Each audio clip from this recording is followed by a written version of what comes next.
Good evening. I am Tingni Tim Hokip and this is TC Network News Program. Today's top stories include Myanmar Nationals deported from Imphal International Airport amid rising tensions. International Women's Day 2024 celebrated at various places in Churachandpur district. News in details. In a move to address the escalating issue of illegal immigration, 7 Myanmar nationals were deported from Imphal International Airport today. This deportation marks the initiation of a large operation set to deport a total of 77 individuals from Myanmar between March 8 and March 11. According to information released by the Home Department of the state government, these foreign nationals will be transported in batches via helicopters from Imphal to the border town of More. The first group of 7 individuals was flown from Imphal International Airport to More early Friday morning. The Home Department's order, issued on March 5, stipulates that the deported individuals will be handed over to Myanmar officials at Tamu, the Myanmar side of the international border. Over the course of 4 days, these individuals will be deported in batches, with the state government's transport department covering the course of the deportation process. Responsibility for the handed over process has been entrusted to the immigration officer in More, who will coordinate with counterparts in Tamu.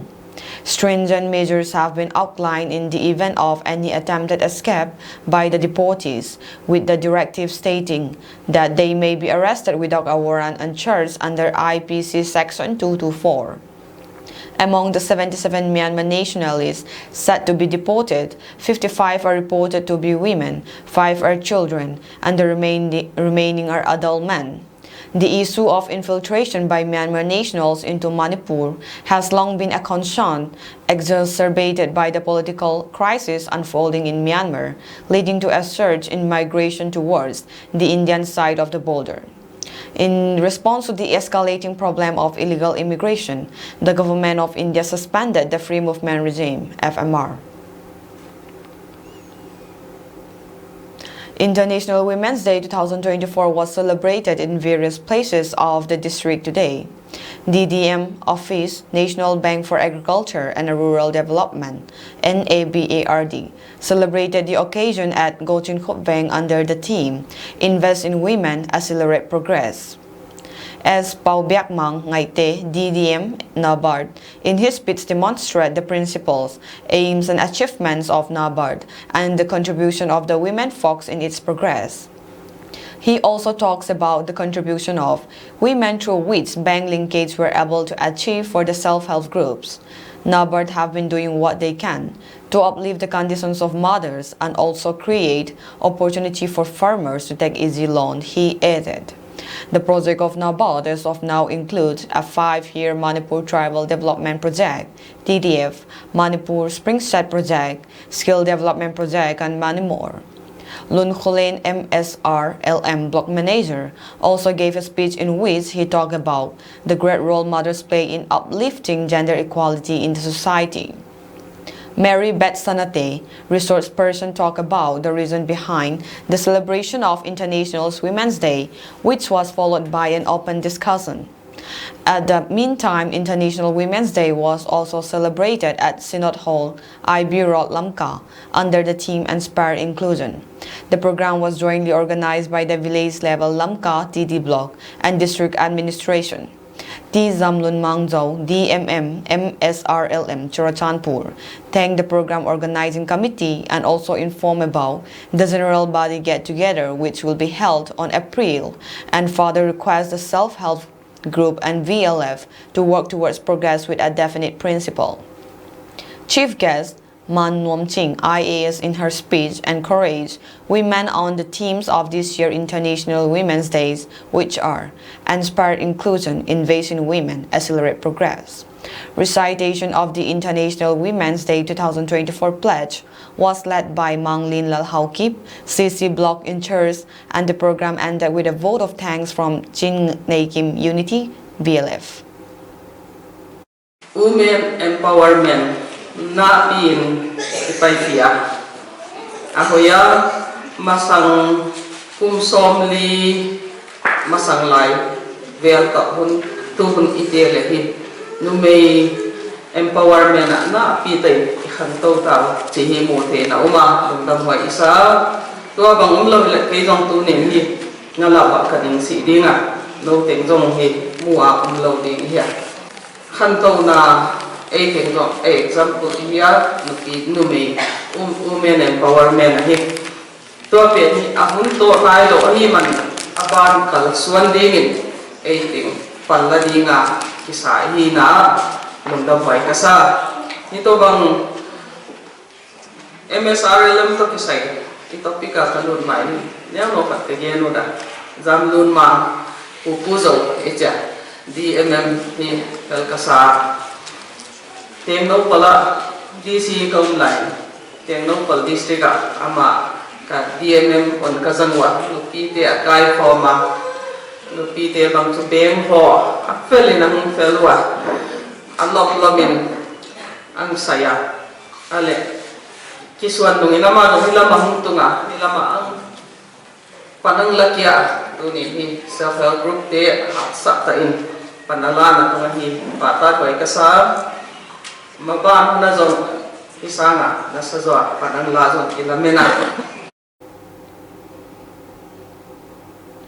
A public notice signed by Laltazam, Electoral Registration Officer, 58 Churachandpur, ST, Assembly Constituency states, in pursuance of the instruction mentioned in Para 7 of the Election Commission of India's letter dated 29 February 2024, along with letter from the officer of the District Election Officer.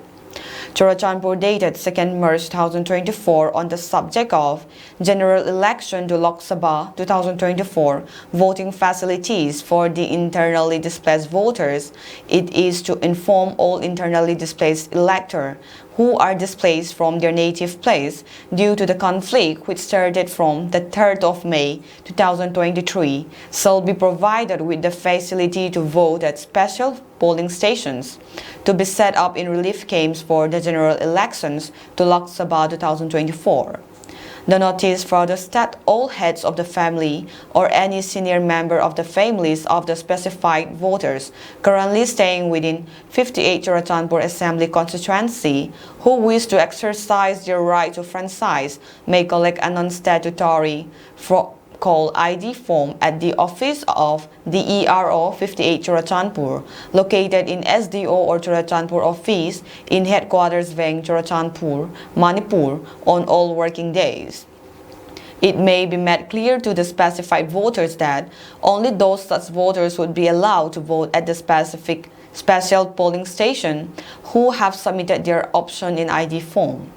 All other voters staying at relief camps who have not submitted ID forms shall not be allowed to vote at the special polling station. However, they would be allowed to vote at their original polling station. The individual or head of the family or senior member may submit the duly filled-in ID form to the ERO 58 Churachandpur AC at least 10 days before the date of poll.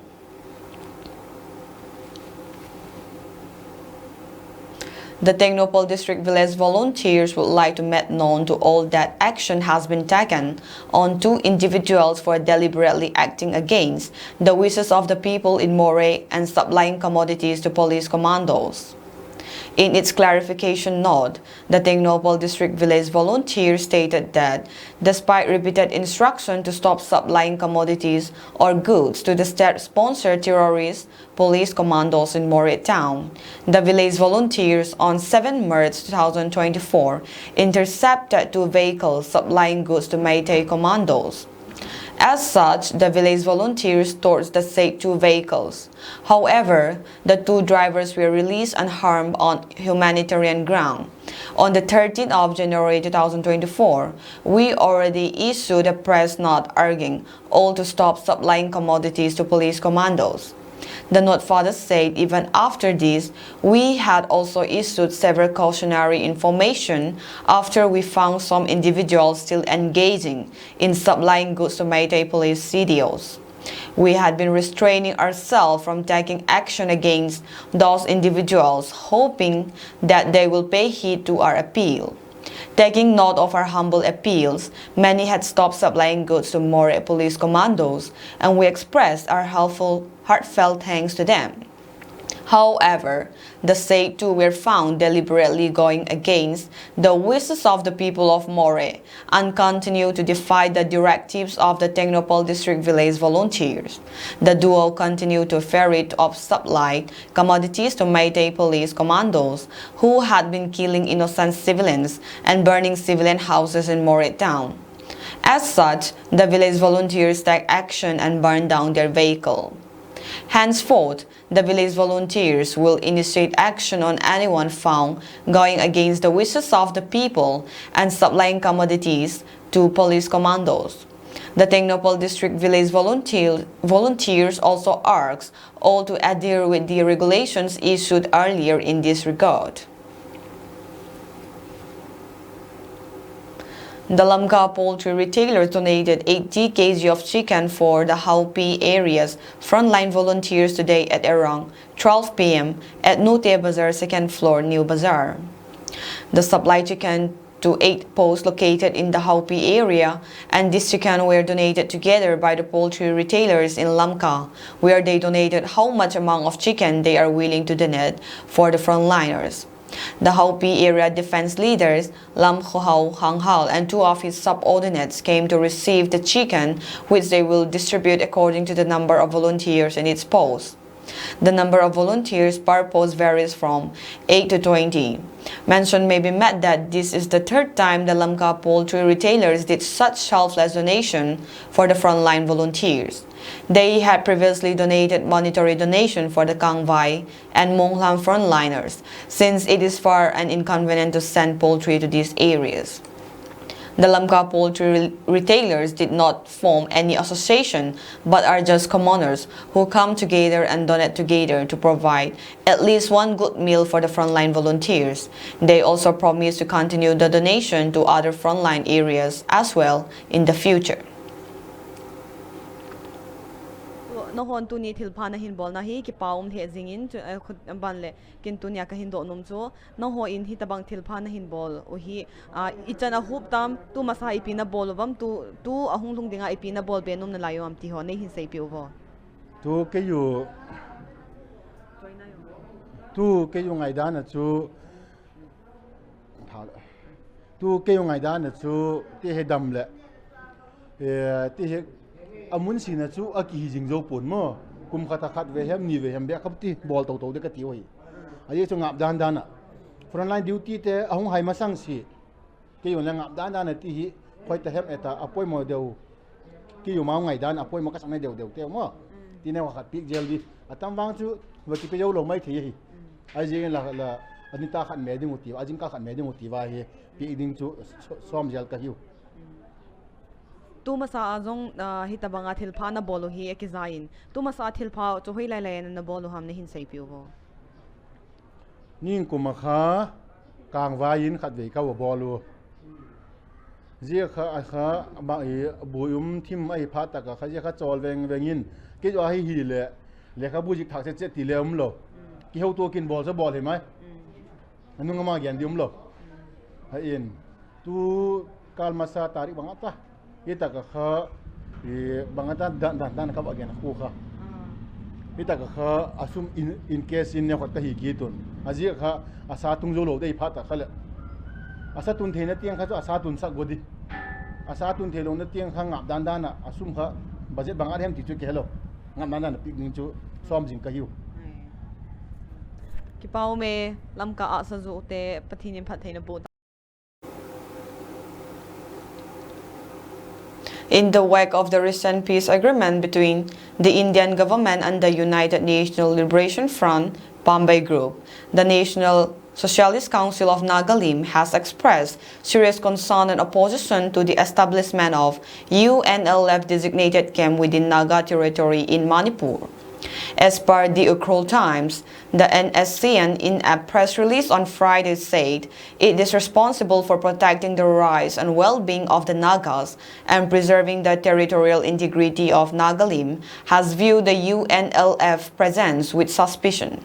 The organization sees its primary duty as safeguarding its people against external threats and ensuring a stable and secure environment for the Naga community. Expressing dismay at the unilateral establishment of UNLF camps without the consent or knowledge of the Naga public, the NSCN has called for the immediate relocation of these camps. The intrusion into Naga territory by UNLF Banbay Group forces has been labeled as reckless and condemnable by the NSCN leadership. The NSCN has pointed out the contrast between the careful arrangements made during the ceasefire agreement between the Indian government and NSCN, where designated camps were established through formal discussions, and the haphazard manner in which the UNLF camps were set up. The NSCN leadership has raised concerns about whether the Indian government's actions are aimed at stoking communal tensions between the Meiteis and the Nagas, emphasizing the need to address these issues promptly to avoid undesirable consequences. A serving junior commission officer JCO of the Indian Army was abducted from his home in Manipur's Thoubal district by anti-social elements on Friday, officials said. As per India Today, noticed the JCO identified as Konsam Heda Singh, a resident of Charangpat Mamang Laikai, was on leave when some people burst into his home at 9 a.m. and bundled him in a vehicle and fled. Though the cause of the abduction is not known, initial reports suggest that it was an extortion case as his family had received such threats in the past, the officials said. On receiving information, a coordinated search operation has been launched by all security agencies to rescue the JCO. Checking of all vehicles plying on National Highway 102 is currently in progress. The cause of the abduction is not known and further details are awaited. In a groundbreaking moment for Mizoram's political landscape, Baril Vatne Sangi MLA has etched her name in history by assuming control of assembly session. This monumental feat marks the first instance of a woman leading the Mizoram Assembly, signaling a significant stride towards gender inclusivity in governance. As per India Today Northeast, at the age of 32, Baril Vatne Sangi not only becomes the youngest MLA in Mizoram, but also stands as the first woman to take charge of an assembly session in the state's history. Her journey to this historic moment began with her recent victory in the state election, where she triumphed in the Aizol South 3 constituency under the banner of the Joram's People Movement (JPM), securing victory by a margin of 1,414 votes. Beyond her political achievement, Vatne Sangi's influence extends to the digital realm, boasting a considerable following of over 252K on Instagram. Speaking about gender equality and empowerment, Vatne Sangi shared a powerful message encouraging women to pursue their dreams without limitations imposed by gender or social norms. I just want to tell all the women out there that our gender doesn't stop us from doing anything that we like and wish to pursue. It doesn't prevent us from taking up something that we are passionate about. My message to them is that, regardless of which community or social strata they belong to, if they want to take up something, they should just go for it, she said. Vatne Sangi's academic background further adds to her illustrious profile, holding a master's in arts from the Northeastern Hill University in Shillong. Prior to her political career, she served as a corporator in the Aizol Municipal Corporation. The center has extended the ceasefire agreement with two factions of the National Socialist Council of Nagaland (NSCN) for 1 year. Union Home Minister has informed that the central government and NSCN-K, Hango and NSCN reformation have mutually decided to extend the ceasefire agreement with effect from the 18th of April 2024 for 1 year to bring about a lasting peace in Nagaland with the involvement of Naga people. The Home Ministry stated that the ceasefire will be subjected to adherence to the ceasefire ground rules mutually agreed upon and signed by them. The ceasefire ground rules will be subject to mutual review and amendment with the involvement of 3 parties. President Biden will announce in his State of the Union on Thursday that he is ordering the U.S. military to build a floating pier of Gaza in what the White House called an emergency mission that would allow hundreds of truckloads of additional aid to be delivered by sea to Gazans who are on the brink of starvation. Based on the description provided by White House and military officials, the temporary port for aid delivery would be built from U.S. ships and then moved close to shore, attached to some kind of temporary causeway. Hamas negotiators left Cairo on Thursday without a breakthrough in talks over a ceasefire in Gaza, the group said, as hopes for an imminent truce in its 5-month-long war with Israel continue to dim. International mediators have sought to broker a truce between Israel and Hamas that would see the release of some hostages held in Gaza and Palestinians detained in Israeli jails, but weeks of indirect negotiations appear to have stalled. Hamas wants Israel to commit to a permanent ceasefire during or after hostage releases, a demand that Israel has rejected. When the Iran-backed Houthi militia launched an attack on a vessel off the coast of Yemen that killed 3 seafarers and injured several more on Wednesday, the Indian Navy deployed one of its warships to rescue the crew. The Indian destroyer Kolkata reached the crew members from the Truce Confidence, the vessel that was hid in the Gulf of Aden, according to the Indian Navy's social media account and videos it posted online. Some seafarers appear to have been picked up by helicopters from lifeboats and taken aboard the Kolkata, according to videos posted by the Indian Navy. The crew, according to the Indian Navy, was evacuated to Djibouti, which lies on the east coast of Africa, across the narrow Bab el-Mandeb Strait from Yemen's coast. Djibouti's port authority posted on social media pictures of the arrival of the crew, some with visible injuries. The 3 sailors killed on Wednesday were the first fatalities from Houthi attacks since the group began targeting transiting ships in the Red Sea and the Gulf of Aden. The Houthis have said their campaign is an expression of solidarity with Palestinians in Gaza under attacks by Israel and retaliation for counter-strikes against them, which they label American-British aggression. The Houthi attacks have recently grown more severe.